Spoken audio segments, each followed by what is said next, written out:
Hello everyone. So in the last couple of classes, we saw how climate is classified. We saw how Köppen classification is accepted worldwide and how it is extremely detailed and it is denoted in a with lot of subclassification. We also saw how India has classified its climate, that is basically warm, humid, hot, dry, composite, temperate and cold. So it's very broad classification, but Köppen is much detailed. Today we will see what are the climate types of India and their characteristics. What do you mean by saying that a place is warm and humid or hot and dry or temperate or cold or composite? So what aspects comprises its characteristics? First, we will start with the warm and humid climate.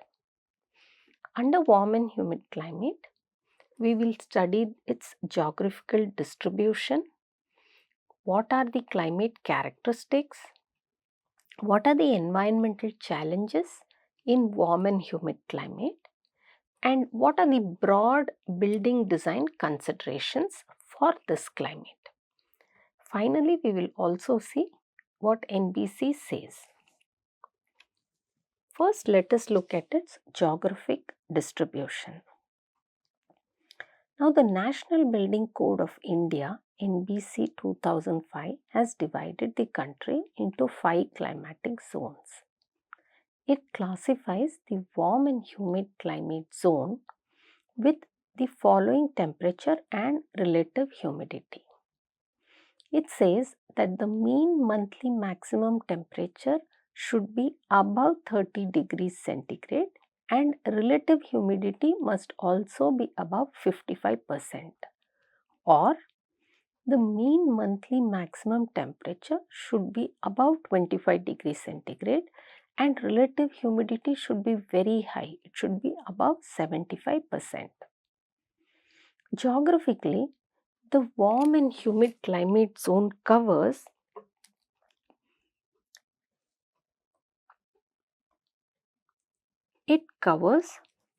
the coastal belt of India. If you actually see what NBC says, then the coastal belt of India is warm and humid. So up to 300 to 400 kilometers inland of the coast, which covers most of south part of India. So most of the warm humid climate lies in the southern part of India and a large part on the northeast side also falls under warm and humid.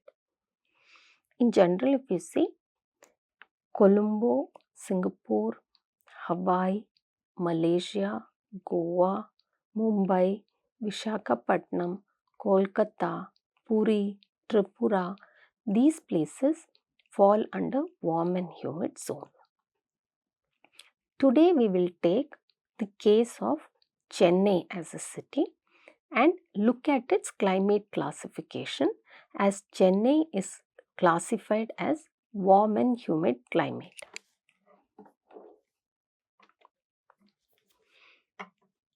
Now Chennai has a very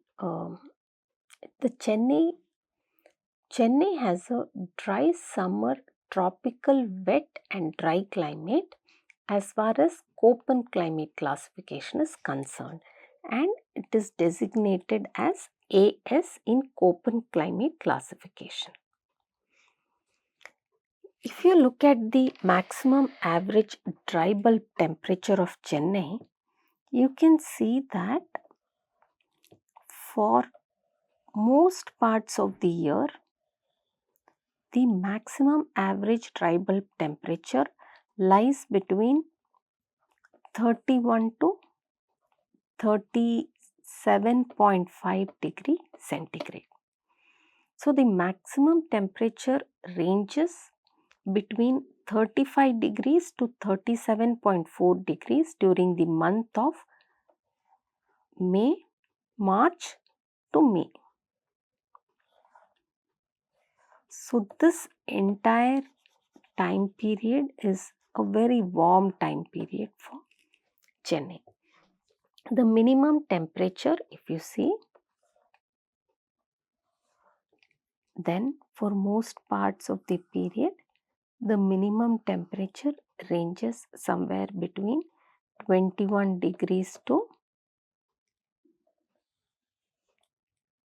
say 27 degrees centigrade, which means the diurnal variation is not high.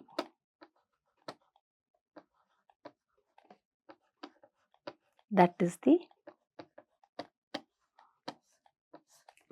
main characteristics feature, that the diurnal variation is not high. Now, if we look at the climate of Chennai based on what is given by IMBD, we can see that for a particular year, for almost 6 months, the temperature, the record high temperature has crossed 40 degrees centigrade. So, if you look at the combination of the temperature and the relative humidity, you can see how taxing the climate could feel. Also, you can see that the mean daily maximum temperature for large part of the year is above 30 degrees centigrade, 30 degrees centigrade plus.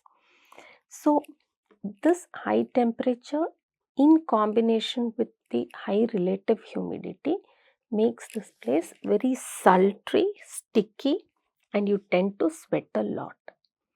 Let us look at the humidity characteristics. So, the average relative humidity here ranges between 60 to 80%, and the humidity is low as compared to the other months between April to maybe early August or July. So, between April to July, when it is extremely hot, the relative humidity takes a slight dip. Otherwise, it's largely in the range of 60 to 80% throughout the year.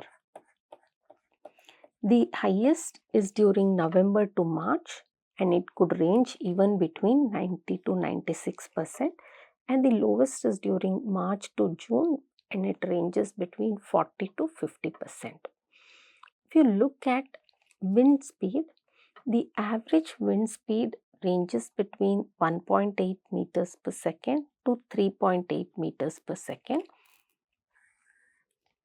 whereas for the sultry part between October to December, the wind speed is very minimal, sometimes not perceivable, and can be said to be about 0 meters per second. In June, there is a tendency to have high wind speeds of even up to 7 meters per second. So, generally, if we see, we can conclude that Chennai has high humidity and extremely low wind speeds.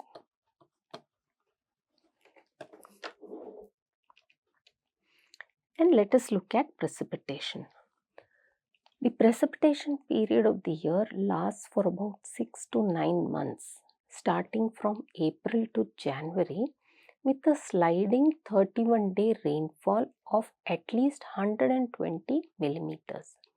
The month with the most rainfall in Chennai is November, with an average rainfall of 280 millimeters. The rainless period of the year lasts for 3 months from January to April. The month with the least rain in Chennai is March, with an average rainfall of about 10 millimeter. the intensity of rainfall will vary from one warm humid place to another warm humid place.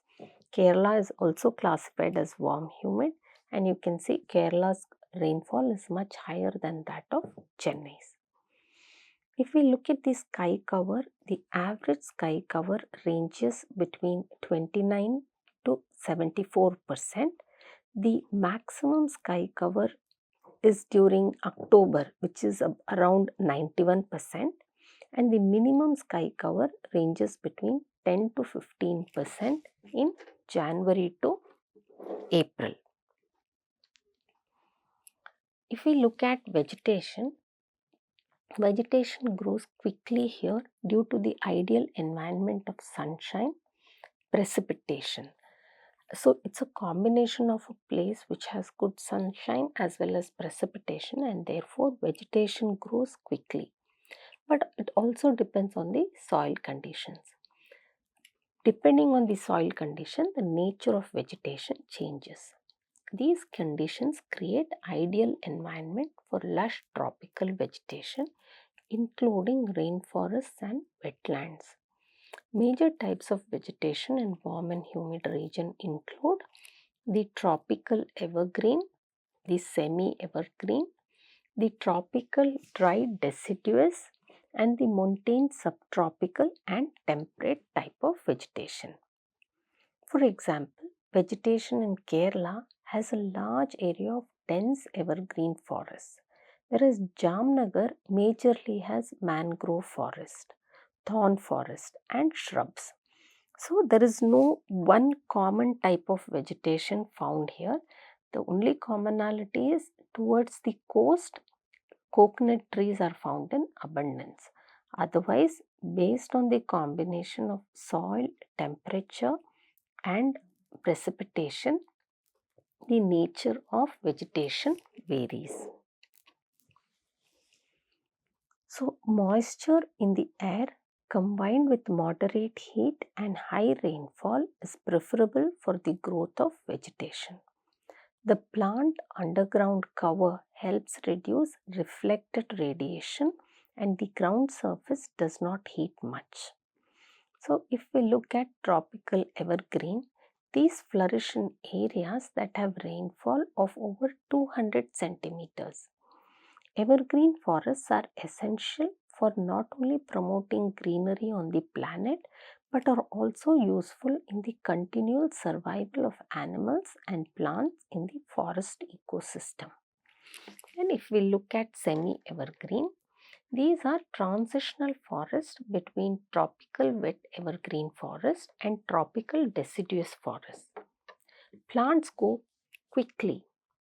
They are difficult to maintain and manage in this kind of a scenario. High humidity, large amount of sunshine and precipitation facilitates the growth of trees, shrubs, ground cover, moss, algae. So there can be lush tropical vegetation. Now let us look at the impact on buildings. Now the first is the structural concern. Material degradation due to moisture is a major concern because it's a humid place and moisture or humidity is the first enemy of any building. So material degradation due to moisture, corrosion and wood decay, these are part of degradation. Second is algal and moss growth. The growth of mold can cause decay of materials and cause infections and respiratory illness to human beings. If you look at most places having this climate, the spread of epidemics is pretty fast because of the moist conditions. If we look at thermal comfort, achieving thermal comfort through natural ventilation is not only difficult in warm humid climate because of the high temperature and humidity, but also because of low wind speeds. Therefore, there has to be support of external wind speed in order to have thermal comfort. if we look at energy consumption, increased use of air conditioning and fans due to high temperature is another major concern. And this concern actually enhances the energy consumption of the place, again which is related to greenhouse gas emission and global warming. So in general, we can say that warm humid climate are characterized by high temperature, high levels of humidity throughout the year. So the temperature is high, the trend of temperature is that it is very high. Then high levels of humidity levels are also high. The seasonal variation in temperature and humidity is small, so low diurnal variation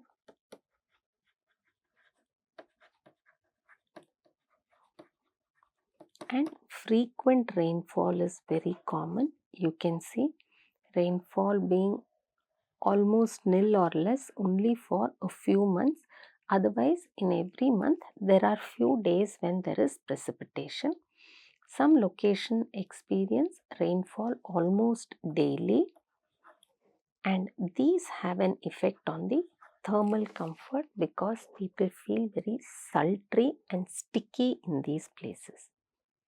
Let us quickly look at the broad design considerations that must be followed in this place. Heat loss to the air by convection or conduction is not consequential. Comfort is achievable by encouraging outdoor breezes to pass through the buildings. As there is no significant cooling down at night, the walls and the roof surface temperatures tend to even out and settle at the same level as the air temperature. Radiant heat loss from the body will be negligible as the surface temperatures are near to the envelope temperature. Radiant heat gain from the sun and the sky needs prevention. While deciding on building massing and spatial configuration in warm and humid climate, the two main considerations are reduction of solar exposure on the building envelope. This helps in managing solar heat gain through the building envelope like walls, roofs and windows. Utilization of wind flow to ventilate internal spaces to evacuate heat and provide thermal comfort to the occupants. The main building envelope or facade should feature that influence daylighting in residential units must also be considered. The building envelope design should aim at achieving reduction in cooling thermal energy demand and improvement in the thermal comfort with provision for adequate daylighting in typical spaces such as bedroom, living room and kitchen. Very specific building design considerations must be that the principle of thermal storage cannot be relied on or used in this climate because the temperature of the outside air is almost the same as the day and night due to very low diurnal variations. A building cannot be cooled off at night time to allow storage of heat during the day. A reflective upper surface, a double roof with roof ventilation, a ceiling with its upper surface highly reflective and heavy, these can provide good resistive insulation. The roof and ceiling should have low thermal capacity. The features of the main building envelope that influence the demand for cooling thermal energy and thermal comfort in a residential unit are that the size and location of window openings should be important. Shading systems for windows should be adequate. Window glazing should have correct properties. There must be insulating properties of walls and roofs. Color and finish of exterior surfaces must be taken care of. Provision for natural ventilation becomes very important. So, the building envelope design should aim to achieve reduction in cooling thermal energy demand with improvement in thermal comfort and provision of adequate daylighting in typical spaces like bedroom, living room, kitchen, etc. Very broadly, the design consideration should be that the orientation of glass should be on the north. It should be shaded by vertical fins in very hot climate because there are essentially no passive solar needs except for to generate electricity. So there is no need for trombe wall and such. Then screen porches and patios can provide passive comfort. Then there should be minimum or elimination of western facade glazing and habitable spaces on the west. Plants, vegetation can be used on the west to act as a buffer to cut away the intense solar radiation. Traditional passive homes in warm humid climate have high ceilings because hot air rises up and can escape if proper vents are provided. High performance glazing on all orientation should provide a good protection from hot, clear summers. Light colored materials and roof must be used. Use of cool roofs is very important here. What are cool roofs? We will see later as a strategy. To facilitate cross ventilation, windows should be located on opposite sides of the walls with sufficient provision for breeze movement inside the rooms in such a way that furniture and other things do not obstruct breeze movement. Then use of open plan so that breeze does not get impeded. And if soil is moist, the building can be raised high above the ground to minimize dampness. So these are the primary building design considerations in a warm and humid climate. Let us now see the characteristics of hot and dry climate. Now, if you look at the geographic distribution of hot and dry regions, these are generally found along 20 degrees to 35 degrees north and south of the equator. In India, this zone is demarcated as hot and dry. So, hot and dry regions in India, they are towards the western side and they have the following temperature and relative humidity in general. Geographically, hot and dry climate zone covers parts of Maharashtra, Rajasthan, Gujarat, Kutch region. Today we will take the example of Jaisalmer, which is at 26.9 degree north and 70.9 degree east, and assess its climatic characteristics. So if we look at the temperature, these figures here show the average minimum dry bulb temperature and average maximum dry bulb temperature throughout the year. Now you can see the average maximum dry bulb temperature lies in the range of 24 degrees centigrade to 43 to 44 degree centigrade. So these places are extremely hot. The average maximum temperature goes up to 42.26 in May in Jaisalmer. In general, 49.2 is common for few days in the summer. In winters, the average maximum temperature in Jaisalmer can reach 23 to 25 degrees centigrade. The average minimum temperature could range between 25 degrees to 28 degrees in the summer period. So, in the summer, the temperature ranges between 25 to 28 degree centigrade. Whereas in the winters, the temperature could dip even up to 9 degrees centigrade. The mean monthly maximum temperature above 30 degrees centigrade and the relative humidity is above 55%. So hot dry regions experience high diurnal variations.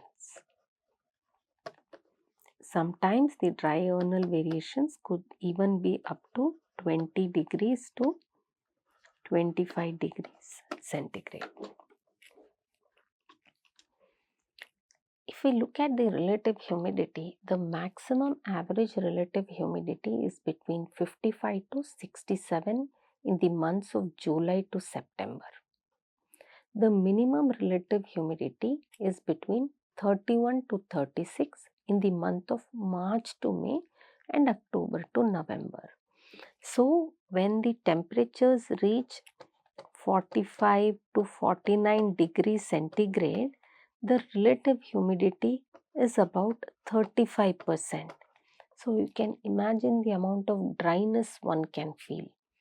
So, very less humidity and high temperature feels like the skin is burning. If we look at the wind speed, the average wind speed is higher during May to September, which ranges from about 2.6 meters per second to 5.9 meters per second. Average wind speed ranges between 0 to 2 meters per second for the rest of the year. So, it's either very calm or there are sandstorms. Let us look at precipitation. The rainy period of the year lasts for about 3 to 3.5 months from June to September with a sliding 31-day rainfall of at least 2 centimeters. The month with the most rain in Jaisalmer is August with the average rainfall of about 5 centimeters. The rainless period of the year lasts for 8 months from September to June, and the month with the least rain in Jaisalmer is December with average rainfall of about 1 centimeter. The sky cover is maximum during July to September and it ranges between 20 to 40%. The least average sky cover is between October to December, which is around 4 to 8%. So clouds are so little that the sun feels tormenting and the high solar radiation causes glare. If we look at the climate characteristics of a particular year, you can see for some days of the year, the temperature has even touched 50 degrees centigrade. Whereas the humidity is so low, during this period the humidity is about 20% RH. So you can imagine the amount of dryness and heat, the sensation of heat in this area. You can see that about 8 months, for about 8 plus months, the temperature crosses 40 plus 40 degrees centigrade for about 8 months. So it shows that the temperature is intensely hot for a larger part of the year. If you look at the minimum temperature, then the minimum temperature can go up to 7 or 8 degrees centigrade.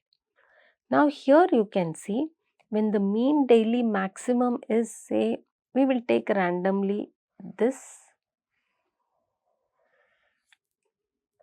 September month, when it is 37 degrees centigrade, the minimum temperature is 24 degrees centigrade, indicating a diurnal variation of 13 degrees centigrade. So, it has very high diurnal variations. Let us look at the vegetation. The major types of vegetation in hot and dry region include tropical thorn, tropical dry deciduous, tropical moist deciduous, and desert vegetation. Now, tropical thorn vegetation, these forests are a type of desert formation that consists of scrub-like vegetation. Vegetation in these areas is very scarce and tall trees are laid against each other where there is lack of grass. Tropical dry deciduous forests are a transitional type of forest. Tropical dry deciduous forests are a transitional type of forest between moist deciduous and thorn forest on the wetter side and thorn forest on the drier side. They thrive in harsh and highly fluctuating climates. If we look at the tropical moist deciduous, they flourish in areas that have rainfall of over 200 centimeters. Evergreen forests are essential for not only promoting greenery on the planet, but they are extremely important because these places can even have oases. The desert vegetation is mostly herbaceous or stunted scrub with drought-resistant trees occasionally dotting the landscape here and there. In places like Jaisalmer, due to lack of precipitation and extreme solar radiation, there are few thorny bushes and cactus. Seasonal vegetation comprises of few grass species, shrubs and dwarf trees. If we look at the environmental challenges, there is a lot of water scarcity because low precipitation and groundwater depletion are the reason. Soil degradation happens very fast because of poor land management and lack of proper vegetation. Dust storms, they have an influence on air quality, causing poor air quality. Solar radiation is extremely high with high temperatures. Vegetation is sparse, limited to shrubs and a little ground cover.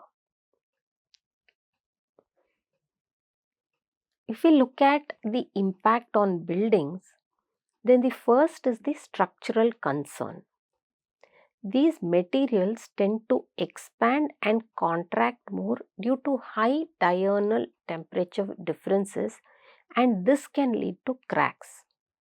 Exterior paints and finishes can fade or crack under intense heat and light. Dark colored external surfaces should be avoided since they absorb more heat. Second is energy consumption. Increased use of air conditioning and fans lead to increased cooling load. Passive design strategies have to be applied for energy demand reduction.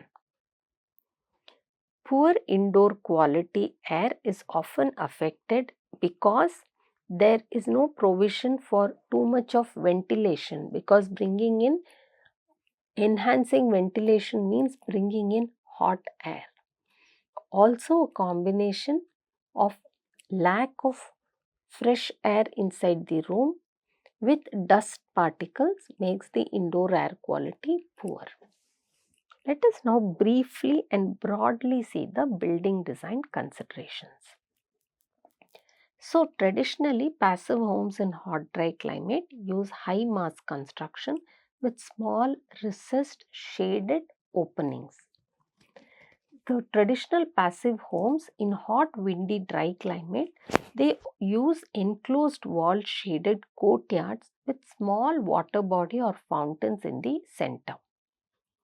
Window overhangs, which are designed for this latitude, and operable sunshades can reduce the load on air conditioning. Minimizing or eliminating west facing glazing to reduce summer and afternoon heat gain is important. Double pane high performance glazing can be used, and flat roofs are very common, especially with light color, because there is no heavy precipitation.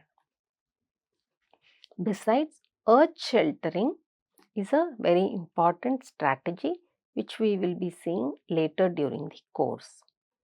Screened porches and patios, use of light color on the wall, then use of plant material to buffer the walls, but again there is lack of plant material, there is lack of vegetation because of the intense heat and less rainfall. So these are some of the broad criteria for building design considerations. Let us quickly glance at what NBC guideline says. NBC guideline says that during the summer period, for hot and dry climate and warm humid climate, there must be a reduction in the ingress of heat during the day. Then introduction of naturally through use of courtyard and wind towers, properly positioned windows, etc. Try to have adequate airflow during the day. Substantial increase is recommended in warm and humid, whereas in hot dry it should be minimal.